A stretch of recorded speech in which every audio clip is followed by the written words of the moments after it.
Meski nampak gersang di kala musim kemarau, namun situs Candi Tawang Alun di Dusun Kampung Baru, Desa Buncitan, Kecamatan Sedati, Kabupaten Sidoarjo, Jawa Timur, memiliki pemandangan yang cukup bagus dan indah, apalagi bagi pemburu spot foto. Memang, sebuah desa di kawasan timur Kabupaten Sidoarjo tersebut bisa dikatakan memiliki potensi wisata yang cukup menarik.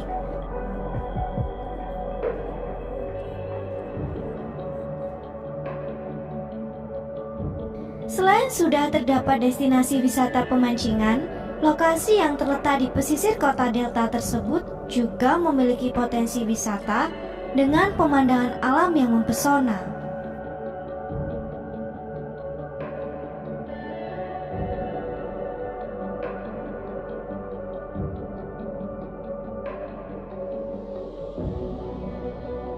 Saat berada di area dengan hamparan luas tersebut, di sisi selatan terlihat sebuah gunung penanggungan dan gunung Arjuna yang terlihat jelas. Saat menjelang malam, pengunjung juga dapat melihat matahari terbenam atau sunrise yang sangat indah.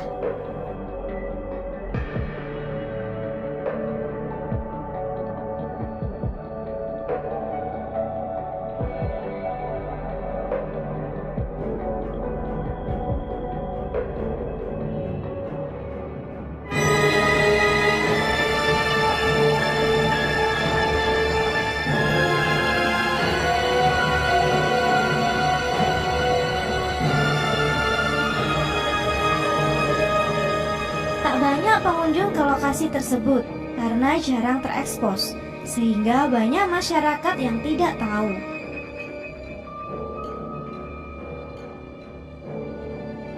Selain terdapat pesona alam yang cantik, pengunjung juga dapat belajar maupun melihat tentang sejarah.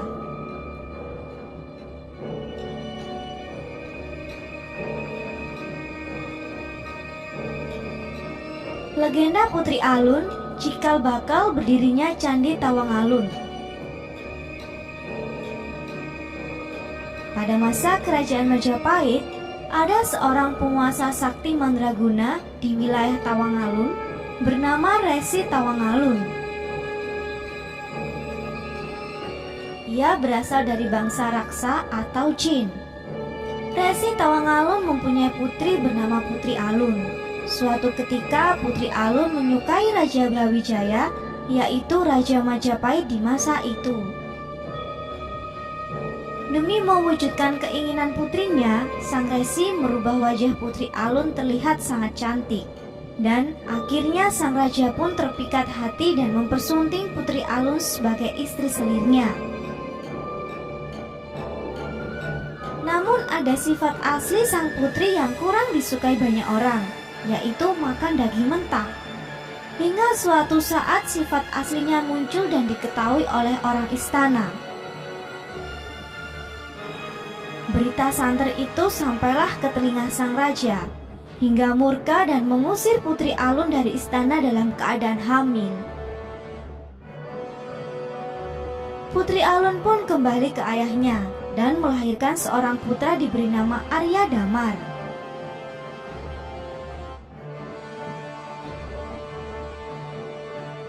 Waktu berjalan, Arya Damar beranjak dewasa dan Putri Alun memberitahu sang putra bahwa ayahandanya adalah Raja Brawijaya. Dengan izin sang resi dan ibunya, berangkatlah Arya Damar untuk mencari ayahnya.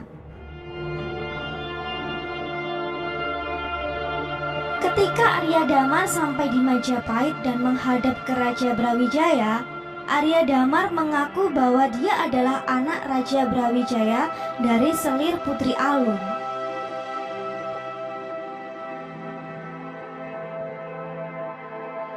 Namun bukannya sambutan yang ia dapatkan, malah ia diusir dari Majapahit.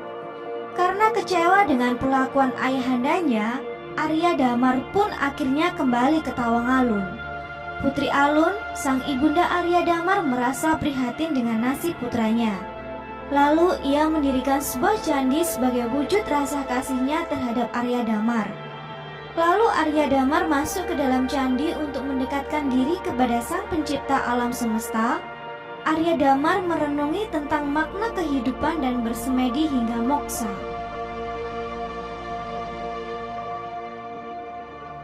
Legenda itulah yang hingga sekarang masih dipercaya oleh warga setempat. Setiap malam Kamis dan bulan purnama, banyak orang yang datang di tempat ini untuk melakukan meditasi di tempat sakral ini.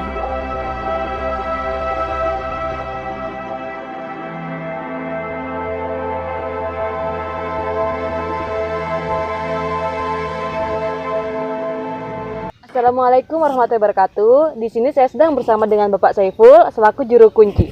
Baik Pak, boleh diceritakan sedikit Pak tentang sejarah dari candi ini Pak? Oke. Assalamualaikum warahmatullahi wabarakatuh. Saya ulang lagi. Selamat datang di Candi Tawangalun. Perkenalkan, nama lengkap saya Bapak Ahmad Saiful Munir. Candi Tawangalun ini salah satu bukti sejarah ketika kita punya kearifan lokal yang dimana bukti-bukti sejarah itu di mana masa Jenggala atau Majapahit. Oh iya Pak. Dan dulu candi ini orang sekitar masih menyebut Sumur Windu. Dan dari pihak BPCB ya termasuk Pak Saiful yang dimandati untuk menjaga sini. Semenjak itu ini disebut Candi Tawangalun yang ada di Sidoarjo. Kalau boleh tahu Pak, ini kan peninggalan dari Kerajaan Jenggala Pak ya? Iya. Itu waktu itu oleh raja siapa Pak ya, kalau boleh tahu?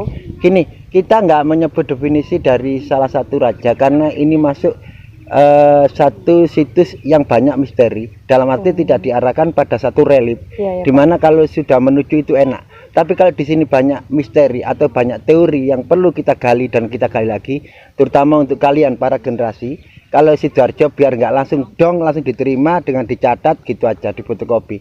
Tapi ini perlu dalam pemikiran karena itu secara nyata bukti yang perlu dan penting bagi generasi kita dan untuk anak cucu kita di masa yang akan datang. Iya. Jadi belajar sejarah itu penting sekali teman-teman. Iya. Oh iya Pak, candi ini ditemukan tahun berapa ya Pak? Kalau boleh tahu Pak. Gini, dari awal tadi kalau ngomong banyak candi ditemukan baru, tapi ini justru tenggelam pengertiannya. Kalau ditemukan sejak dulu masyarakat sini sudah menemukan, monggo, sudah menemukan candi yang tadi Pak Saiful menyebut Sumur Windu tadi. Iya Pak. Kalau Bapak sendiri ini sudah generasi keberapa ya Pak ya untuk menjadi juru kunci di sini? Dari BPCB Pak Saiful pertama. Oh yang pertama. Sudah berapa tahun Pak menjaga candi ini Pak? Usia kamu berapa Nduk? Sekarang 20 Pak.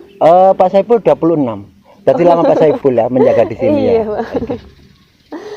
Kalau gitu terima kasih Pak. Mungkin sama-sama. Bapak ada pesan buat teman-teman di sana biar bisa mempelajari sejarah bareng-bareng. Iya, gini, untuk semua generasi atau menyangkut semua bangsa ya, Pak Saiful, kalau manusia kan tetap punya harapan Pak Saiful, semoga biar kita utuh dengan diri kita sendiri dan kita seharusnya tahu diri kita.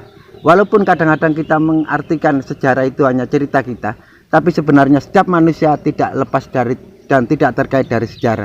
Selama itu manusia, jangan lupa kalau kita masih manusia tetap penting dalam sejarah. Seperti daun dan kayunya. Daun sebanyak itu tetap lewat jalur kayu sejarah. Iya, Pak. Jadi intinya sekali-sekali coba tengok sejarah. Sejarah itu di sekitar kita termasuk Candi Tawangalun ini biar kita tidak lebay atau tidak terpesona dengan yang namanya pesona-pesona sponsor yang dari luar. Kita banyak kearifan lokal yang bisa kita tandingkan untuk dunia, yaitu sejarah kita. Iya. Jadi pada intinya kita nggak akan bisa jadi sekarang bila tidak ada sejarah Pak ya. Oh, poin tepat sekali. Iya.